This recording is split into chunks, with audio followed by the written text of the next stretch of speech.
அறிவு பானை அக்பர் பீர்பால் கதைகள். வீரசிம்மன் ஒரு குறுநில மன்னர்.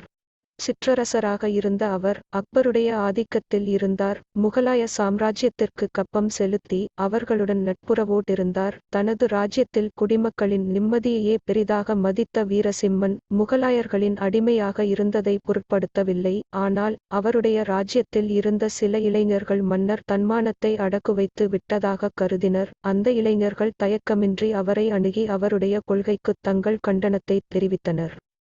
சுதந்திரம் தங்களுடைய பிறப்புரிமை என்றும் நாட்டின் அமைதிக்காக முகலாயர்களின் அடிமைகளாகத் திகழ்வது அவமானம் என்றும் தங்கள் கருத்தை வெளிப்படுத்தினர். அதற்கு வீரசிம்மன், நானும் சுதந்திரத்தை விரும்புகிறேன். ஆனால் அதை பெறுவதற்காக இரத்த ஆறு ஓடுவதை நான் விரும்பவில்லை. முகலாயர்கள் மிக பலம் பொருந்தியவர்கள். அவர்களுடைய படைபலத்திற்கு முன் குறுநில மன்னனாகிய என்னால் ஒன்றும் செய்ய முடியாது என்றார்.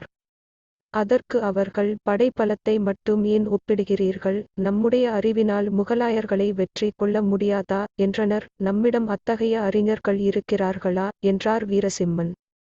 ஏன் இல்லாமல் என்றனர் இளைஞர்கள். ஒன்று தெரிந்து கொள்ளுங்கள், அக்பரின் சபையில் உள்ள அறிஞர்களைப் போல் வேறு எங்குமே காண முடியாது என்றார். அவர்களுடைய அறிவுத்திறமையை சோதித்து பார்த்து விடலாமே என்று சவால் விட்ட ஓர் இளைஞன், நான் ஒரு சோதனை சொல்கிறேன். நீங்கள் அக்பரிடம் அவருடைய தர்பாரிலிருந்து அறிவு நிரம்பிய ஒரு பானையை அனுப்பச் சொல்லி வேண்டுங்கள் என்றான். அறிவு நிரம்பிய பானையா? அது ஏன்? தண்ணீரை பிடிப்பது போல் பானையில் அறிவை நிரப்ப முடியுமா என்று கேட்டார் மன்னர். அது இயலாது என்று நினைக்கிறீர்களா என்றான் அவன். ஆம், அது முடியாத ஒன்று என்றார் மன்னர்.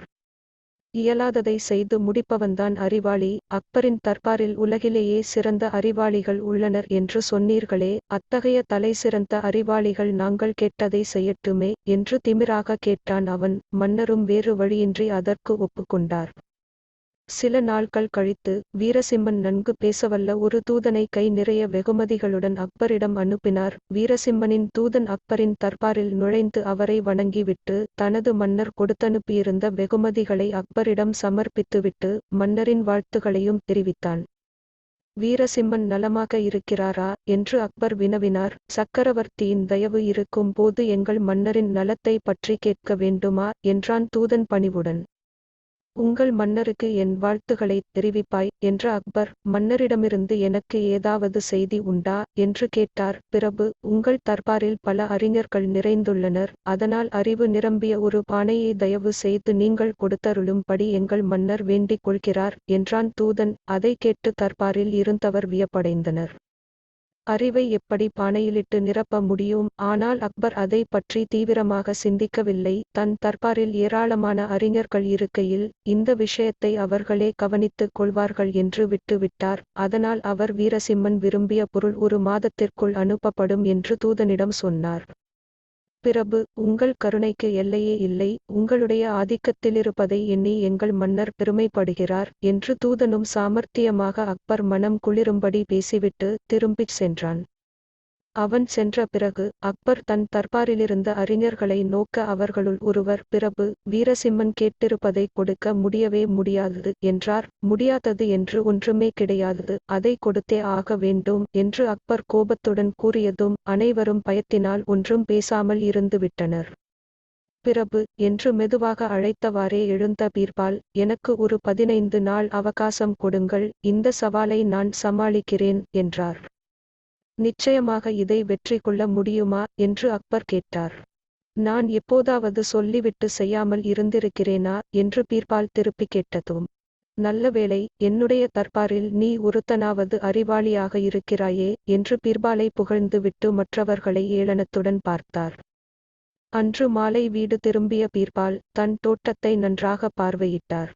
மற்ற காய்கறிச் செடிகளுடன் ஒரு பரங்கி கொடியையும் பார்த்தார். அதில் பல பூக்கள், பிஞ்சுகள், காய்கள் இருந்தன. உடனே வீட்டிற்குள் சென்ற அவர் ஒரு காலி பானையை எடுத்து வந்தார். அதைத் தரையில் வைத்துவிட்டு பரங்கி கொடியில் பிஞ்சுடன் கூடிய ஒரு பகுதியை அந்த பானையினுள் நுழைத்து பரங்கி பிஞ்சு பானைக்குள் இருக்குமாறு செய்துவிட்டு கொடியின் நுனியை வெளிப்புறம் நோக்கி இழுத்து விட்டார். பார்ப்பதற்கு பரங்கி கொடி பானையினுள் புகுந்தது பிறகு வெளியே வந்தது போல் இருந்தது.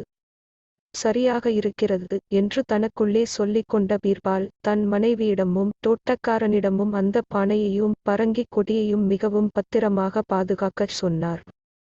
தினமும் அவர் தோட்டத்திற்கு வந்து பானையினுள் இருந்த பரங்கி பிஞ்சை பார்வையிட்டு வந்தார். 10 நாட்களில் பிஞ்சு காயாகி பெருத்தது. அப்படியே விட்டு வைத்தால் காய் இன்னும் பெரிதாக வளர்ந்து பானையை உடைத்து விடும் என்ற நிலை வந்தபோது பீர்பால் பானைக்குள் சென்று வெளியே வந்த கொட்டியின் பாகங்களை கத்தியால் அறுத்து விட்டார். இப்போது பானைக்குள் நன்கு வளர்ந்த பரங்கிக்காய் மட்டுமே இருந்தது. பானையின் வாயினை துணியினால் இறுக மூடி அடைத்த பீர்பால் பின்னர் அதை தர்பாருக்கு எடுத்துச் சென்றார்.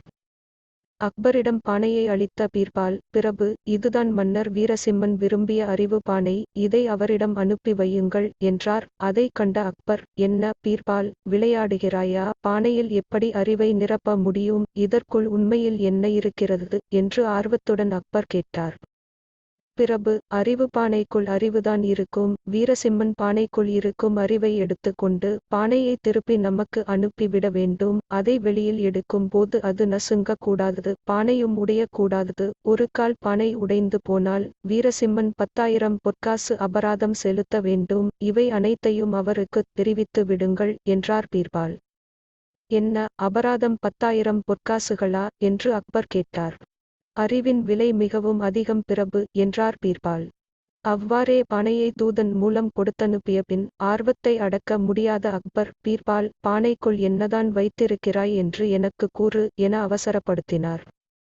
உடனே பீர்பால் தான் செய்ததைச் சொன்னார். பிரபு, வீரசிம்மன் தனது குறும்புத்தனமான கேள்விக்கு சரியாக மூக்குடைப்படுவார். பானைக்குள் இருக்கும் பரங்கிக்காயை அவரால் பானையை உடைக்காமல் முறுதாக்க வெளியே எடுக்க முடியாதது. பரங்கிக்காயை அறுத்து வெளியே எடுப்பதும் கூடாதது. அதனால் அவர் நம்மிடம் வசமாக சிக்கிக் கொண்டார்.